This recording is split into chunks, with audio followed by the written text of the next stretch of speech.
മലപ്പുറം കത്തി, അമ്പും വില്ലും എന്തൊക്കെയായിരുന്നു. ഒടുവിൽ പവനായി ശവമായി. നാടോടിക്കാട്ടിലെ തിലകന്റെ ഈ സംഭാഷണ ശകലം കേൾക്കാത്ത മലയാളികൾ ഉണ്ടാകില്ല. ക്യാപ്റ്റൻ രാജുവിന്റെ പവനായി കാണിക്കുന്ന ആ മലപ്പുറം കത്തിയെ നമ്മൾ എങ്ങനെ മറക്കും അല്ലേ? ശരിക്കും ഇത്രയും ഭീകരത നിറഞ്ഞതാണോ ഈ മലപ്പുറം കത്തി? ഇന്ന് പറയുന്നത് ആ കഥയാണ്, മലപ്പുറം കത്തിയുടെ യഥാർത്ഥ കഥ. അതിനു മുൻപ് ഒരു ചോദ്യം, ഈ കത്തി നിങ്ങൾ നേരിട്ട് കണ്ടിട്ടുണ്ടോ? ഈ കത്തിയെക്കുറിച്ച് നിങ്ങൾക്ക് എന്തെല്ലാം അറിയാം? നിങ്ങളുടെ അറിവുകൾ കമന്റ് ബോക്സിൽ എഴുതൂ. അപ്പോൾ നമുക്ക് നേരെ വീഡിയോയിലേക്ക് പോകാം.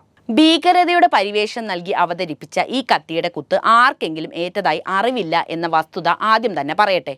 നിലവിൽ മലപ്പുറം ജില്ലയിലെ ഭാഗമായ പ്രദേശങ്ങളിലെ കർഷകരും കർഷക തൊഴിലാളികളും സാധാരണയായി കടാര ഉപയോഗിച്ചിട്ടുണ്ട്. അടക്ക കൊത്തി മുറിക്കാനാണ് കൂടുതലായും ഇത് ഉപയോഗിച്ചത്. അതേസമയം ചില വ്യക്തികൾക്ക് ഇതൊരു മികച്ച വ്യക്തിഗത ആയുധം കൂടിയായിരുന്നു. സിഖുകാരുടെ കൈവശമുള്ള കടാര ശ്രദ്ധിച്ചിട്ടില്ലേ? അത് അവരുടെ മതത്തിന്റെ ചിഹ്നം കൂടിയാണ്. ഇതുപോലെ തന്നെ അന്തസ്സിന്റെയും ആധിപത്യത്തിന്റെയും പ്രതീകമായി ചിലർ ഈ കത്തി ഉപയോഗിച്ചിട്ടുണ്ട്. മലപ്പുറത്താണ് ഈ കടാരയുടെ സ്വദേശം എന്നതുകൊണ്ട് തന്നെയാണ് മലപ്പുറം കത്തിക്ക് ഒരു പ്രാദേശിക സത്വം ലഭിച്ചത്. മറ്റു പല മേഖലയിലേക്കും ചേക്കേറിയിട്ടും എന്നും ഈ കടാര തന്റെ ജന്മനാടിന്റെ പേരിൽ തന്നെയാണ് അറിയപ്പെട്ടത്. മലപ്പുറം കത്തിയുടെ ഉപജ്ഞാതാക്കൾ ആരാണെന്ന കാര്യം ഇവിടെ പ്രസക്തമാണല്ലോ. അതിനുള്ള ഉത്തരം നൽകാം.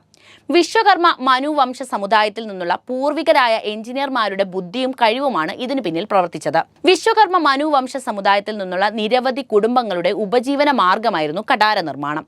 എന്നാൽ കാലക്രമേണ കടാരയുടെ പ്രസക്തി നിത്യജീവിതത്തിൽ നിന്ന് കുറഞ്ഞു വന്നു. മാൻകൊമ്പ് പിടിയിൽ ഇരുമ്പ് ബ്ലേഡിൽ നിന്നാണ് സാധാരണ മലപ്പുറം കടാര നിർമ്മിച്ചിരുന്നത്. ബ്ലേഡും ഹാൻഡിലുകളും ചേരുന്ന സ്ഥലത്ത് സിൽവർ കോർണിസുകളും ഉറപ്പിച്ചിട്ടുണ്ട്. വെള്ളി ഭാഗങ്ങളിൽ സങ്കീർണമായ ഡിസൈനുകൾ കാണാം. ഇപ്പോൾ മാൻകൊമ്പിന് പകരം പുളിമരം, എരുമയുടെ കൊമ്പ് മുതലായവയാണ് ഉപയോഗിക്കുന്നത്.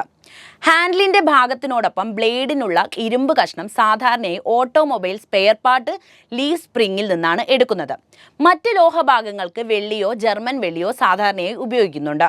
കൊളോണിയൽ കാലഘട്ടത്തിലെ നാണയങ്ങൾ ഉപയോഗിക്കുന്നതിന് അലങ്കാര ജോലികൾക്കുള്ള മികച്ച ലോഹമാണ് ജർമ്മൻ വെള്ളി. കത്തിയുടെ ഹാൻഡിൽ ഡിസൈനുകൾക്ക്, അതായത് പൂക്കൾ, ഇലകൾ അല്ലെങ്കിൽ പ്ലേയിങ് കാർഡുകൾ, ക്ലബ്ബ്, ഹാർട്ട് ചിഹ്നങ്ങൾ എന്നിവയും മനോഹരമാക്കാനാണ് ഇത് ഉപയോഗിച്ചത്. പണ്ട് കാലത്ത് ഇവരുടെ വർക്ക്ഷോപ്പായ ആലയിലെ ചൂടിലാണ് കടാര ജനിച്ചു വീഴുന്നത്. ഹാൻഡ് എയർ ബ്ലോവർ പിന്തുണയ്ക്കുന്ന ചെറിയ ചൂളയാണ് ആലയിലെ പ്രധാന ഉപകരണം. ലോഹത്തിൽ ദ്വാരങ്ങൾ തുരക്കുന്നതിന് ഇപ്പോഴും പരമ്പരാഗത രീതി തന്നെയാണ് പിന്തുടരുന്നത്.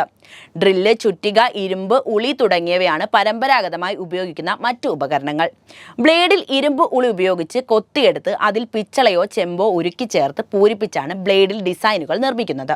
തലമുറകളായി മലപ്പുറം കത്തി നിർമ്മിച്ച വടക്കൻ മലബാറിലെ ചില കൊല്ലന്മാർക്ക് മാത്രമാണ് ഇതിന്റെ ലോഹക്കൂട്ടും കരവിരുതും അറിഞ്ഞിരുന്നത്.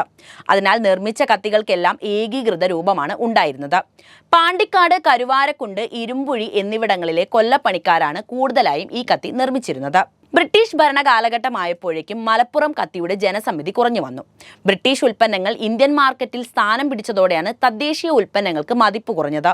ഇന്ന് അപൂർവമായി മാത്രമാണ് മലപ്പുറം കത്തി പ്രചാരത്തിലുള്ളത്.